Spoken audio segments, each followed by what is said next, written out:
Muito bem, vamos para agora a questão número 4 da nossa lista de eletromagnetismo, que nos traz uma questão que tem uma bobina inserida em um campo magnético uniforme, e a questão quer saber qual é o movimento que essa bobina deve realizar para que um amperímetro indique a presença de uma corrente elétrica na bobina.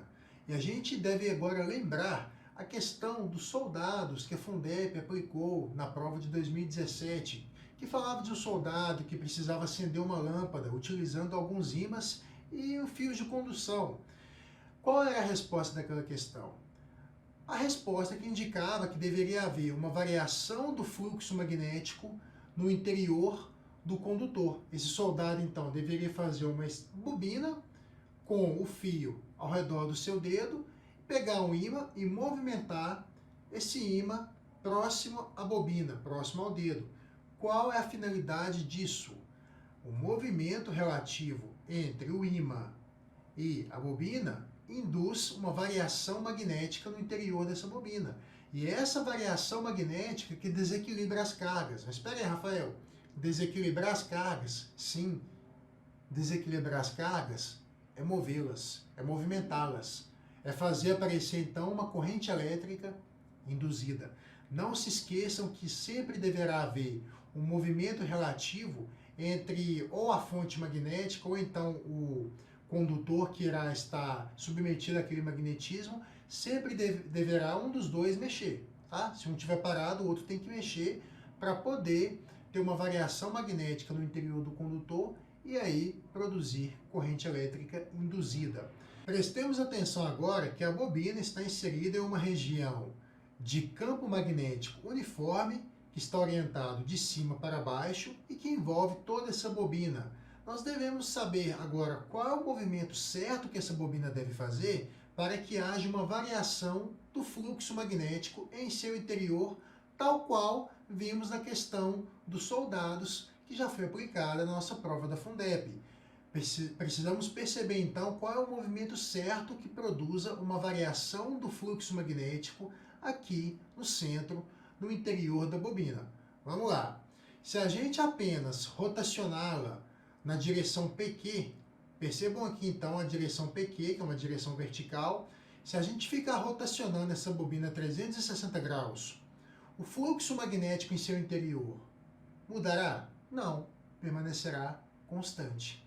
Se a gente, por sua vez, deslocar a bobina horizontalmente na direção RS, para a direita ou para a esquerda, pegar essa bobina e ficar mexendo ela assim, para um lado ou para o outro, vocês concordam comigo que o fluxo magnético em seu interior, uma vez que é um campo magnético uniforme que permeia toda a região, continuará constante no interior da bobina. Se a gente também mover essa bobina na direção PQ, subindo ela ou descendo-a, com esse movimento o tempo todo, a gente não está fazendo nada que poderia efetivamente alterar o fluxo magnético em seu interior. É importante que a gente consiga movimentar essa bobina de modo que a gente aumente ou diminua o campo magnético na sua face de espira. E para que isso aconteça, nós vamos precisar girar essa bobina ao redor do eixo RS. Então nós vamos pegar essa bobina e fazê-la virar assim, em torno de RS. Ela vai começar a fechar uma de suas faces para a permeabilidade ali do campo magnético e depois ela vai inclusive abrir a face oposta, porque afinal de contas uma rotação, ela vai uma hora virar um lado, né, de face, que é essa área circular, que vocês podem perceber da figura. Uma hora esse lado vai se fechar para a direção do campo magnético, depois a outra face irá se abrir para a direção do campo magnético. Peraí, Rafael, e se fechar e abrir, vai promover uma variação do fluxo? Porque uma hora o lado da bobina, a face dela está mais virada para o campo magnético, tem um fluxo ali. Depois vira, então diminui o fluxo. Depois abre de novo, aumenta o fluxo. Meus caros, esse abre e fecha de faces para o campo magnético promove o quê? Uma variação do fluxo magnético, que é justamente o que a gente quer. A gente quer que entre mais magnetismo e depois entre menos magnetismo. A única coisa que a gente não quer é que fique constante.